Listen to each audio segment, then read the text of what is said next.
Anantapur TDP MLA Daggubati Venkateswararao war 2 సినిమాకు సంబంధించి junior NTR గురించి కొన్ని అనుచితమైన వ్యాఖ్యలు చేయటం జరిగింది. ఏదైతే టీడీపీలో ఉన్న కార్యకర్తలైన జూనియర్ ఎన్టీఆర్ అభిమానులు వార్ 2 సినిమాకు వెళ్లే సందర్భంగా జూనియర్ ఎన్టీఆర్ కి ఫ్లెక్సీలు కట్టిన సందర్భంగా ఆయన వాళ్లకు స్మూత్ గానే వార్నింగ్ ఇస్తూ జూనియర్ ఎన్టీఆర్ మీద పౌరుష పదజాలం వాడి తూలనాడాడు. అది వాస్తవంగా జూనియర్ ఎన్టీఆర్ రాజకీయాల్లో లేడు, ఏదో సినిమాలు తీసుకుంటున్నాడు, ఎప్పటి నుంచో అసలు రాజకీయాల ప్రస్తావన పాపం దూరంగా ఉంటున్నాడు ఆయన. కానీ ఇక్కడ టీడీపీ ఎమ్మెల్యే ఈ విధంగా ప్రవర్తించడం పెద్ద చర్చకు దారితీసింది. అట్లాగే జూనియర్ ఎన్టీఆర్ అభిమానులు ఎవరైతే ఉన్నారో రాష్ట్ర వ్యాప్తంగా తెలుగు రాష్ట్రాల్లో తెలుగు వాళ్ళు ఎవరైతే ఉన్నారో వాళ్ళందరూ కూడా బహిరంగ క్షమాపణ చెప్పాలని కూడా డిమాండ్ చేస్తున్నారు. ఇంతకీ ఈ అనంతపురం టీడీపీ ఎమ్మెల్యే దగ్గుబాటి వెంకటేశ్వరరావు వాళ్ళ కార్యకర్తతో ఏం మాట్లాడాడో ఒకసారి విందాం. అశోక్ తీసుకున్నాను ఆల్రెడీ. అదే అన్నా ఇది మనం అశోక్ తీసుకున్నాను ఆల్రెడీ.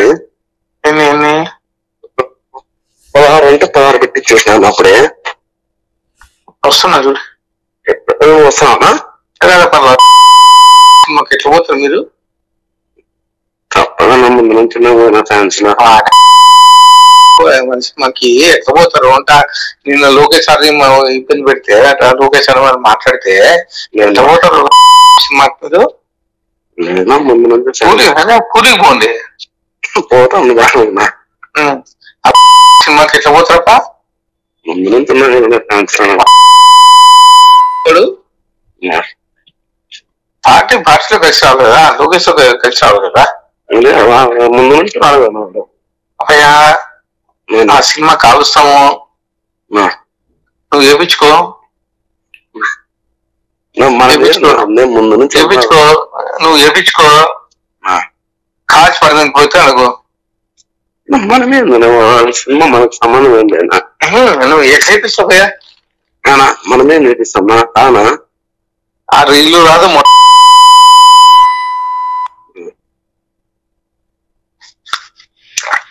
ఎట్లా వేపిస్తావా? మనమేమో మనం ఏమైనా సినిమా చూసాము. నేను అసలు రాదు చూడు సినిమా రీలు. ఏం రాదు చూడు, నువ్వు చూడు కావాలంటే. వచ్చాను కానీ రీలు ఎట్లా వేపిస్తారు దాంతో?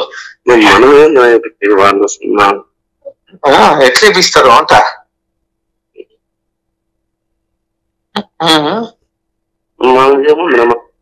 చూశారా? అంటే ఈ MLA Anantapuram TDP MLA Daggubati Venkateswararao గారు జూనియర్ ఎన్టీఆర్ మీద ఎంత ద్వేషంతో మాట్లాడిస్తున్నారో చూసారా? ఆ సినిమా రీల్స్ నే తగలబెడతాము, సినిమా హాల్నే తగలబెడతామని చెప్పేసి ఆ టీడీపీ యువతకు సంబంధించిన కార్యకర్తలు బెదిరించడం జరుగుతూ ఉంది.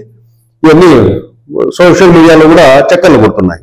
ఇక్కడ ఒక రకంగా చూస్తుంటే టీడీపీలో చీలికి వచ్చే విధంగా ఉంది అని మనం భావించాలి. ఎందుకంటే టీడీపీలో కూడా ఎన్టీఆర్ను అభిమానించే వాళ్ళు చాలా మంది ఉన్నారు, లోకేష్ను అభిమానించే వాళ్ళు చాలా మంది ఉన్నారు. లోకేష్ను అభిమానించే వాళ్ళు రాజకీయ అవసరాల కోసం లోకేష్తో సన్నిహితంగా ఉంటారు, అభిమానిస్తారు.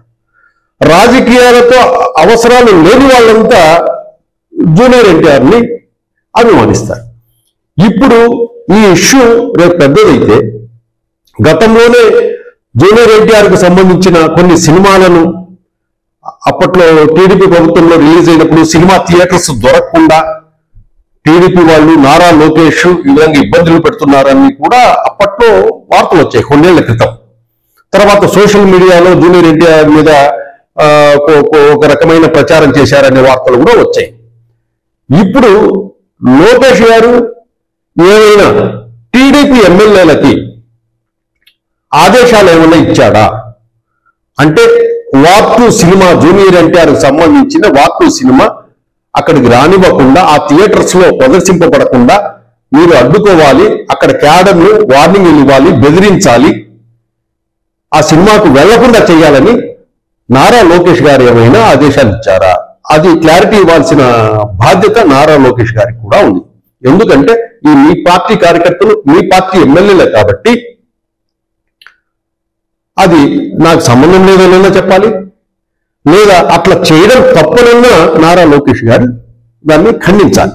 లేని పక్షంలో టీడీపీలో రాబోయే రోజుల్లో చీలిక ఏర్పడుతుందనే వాదనకి బలం చేకూరుతుంది. కాబట్టి నారా లోకేష్ గారు ఈ ఇష్యూకి పులి స్టాప్ పెట్టే విధంగా ఆయన ఒక ప్రకటన చేస్తే బాగుంటుంది. ఇంకొకటి, దగ్గుబాటి వెంకటేశ్వరరావు గారు నేను అనలేదు ఆ ఏఐ జనరేటెడ్ వాయిస్ నా వాయిస్ కాదని ఆయన చెప్తున్నాడు. ఆయన వాయిస్ కాదా అనేది ఆ వినే వాళ్ళకి క్లియర్ గా తెలుస్తుంది ఏఐ వాయిస్ ఎలా ఉంటుంది, ఒరిజినల్ వాయిస్ ఎలా ఉంటుందని.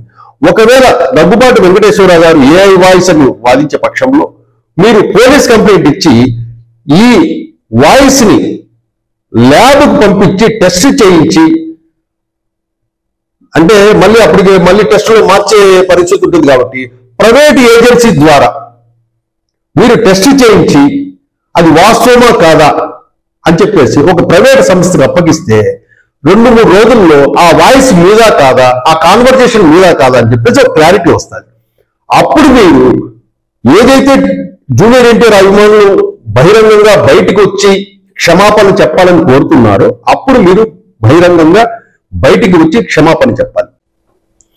లేని పక్షంలో దీని వెనకల నారా లోకేష్ ఉన్నాడు, టీడీపీ పార్టీ ఉంది, టీడీపీ పార్టీ ఈ సినిమాను ఆర్థికంగా దెబ్బతీయటానికి జూనియర్ ఎన్టీఆర్ ను టార్గెట్ గా ఈ సినిమాని ఆంధ్రప్రదేశ్ లో టార్గెట్ చేసింది అనే వాదనకు బలం చేకూరినట్లు అవుతుంది.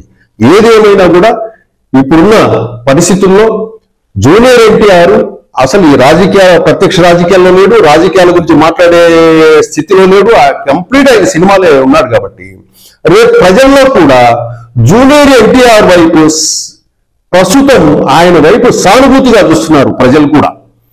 ఈ డ్యామేజ్ మీరు కంట్రోల్ చేసుకోవాలంటే నారా లోకేష్ గారు స్పష్టమైన ప్రకటన ఇచ్చేసి తప్పనన్నా ఖండించాలి దాన్ని, లేదా ఇతను మాట్లాడే నిజం ఒప్పుకోని పార్టీకి సంబంధం లేదు, నాకు వ్యక్తిగతంగా నేను ఈ విధంగా మాట్లాడాల్సి వచ్చింది అని చెప్పి జూనియర్ ఎన్టీఆర్ అభిమానులు ఏదైతే డిమాండ్ చేస్తున్నారో బహిరంగంగా వచ్చి క్షమాపణ చెప్పాలి. అప్పుడే ఈ ఇష్యూకు పురుషాపండి అవుతుంది. లేని పక్షంలో ఈ విధంగా మీరు స్పందించకపోతే ఇది ఇట్లాగే రాజుకుంటూ టీడీపీ పార్టీలోనే కార్యకర్తలు కూడా రెండుగా విడిపోయే ప్రమాదం ఉంది. తర్వాత మీరు తర్వాత దానికి మందు పూసి ఏమన్నా చేయాలనుకున్నా కూడా రాబోయే భవిష్యత్తులో ఇటువంటి చర్యలు చేపట్టడం వల్ల జూనియర్ ఎన్టీఆర్ లో కూడా ఒక ఆలోచన రగిలితే అప్పుడు టీడీపీ పార్టీ టీడీపీ 1 టీడీపీ 2గా మారే అవకాశాలు చాలా దూరంలో లేవు.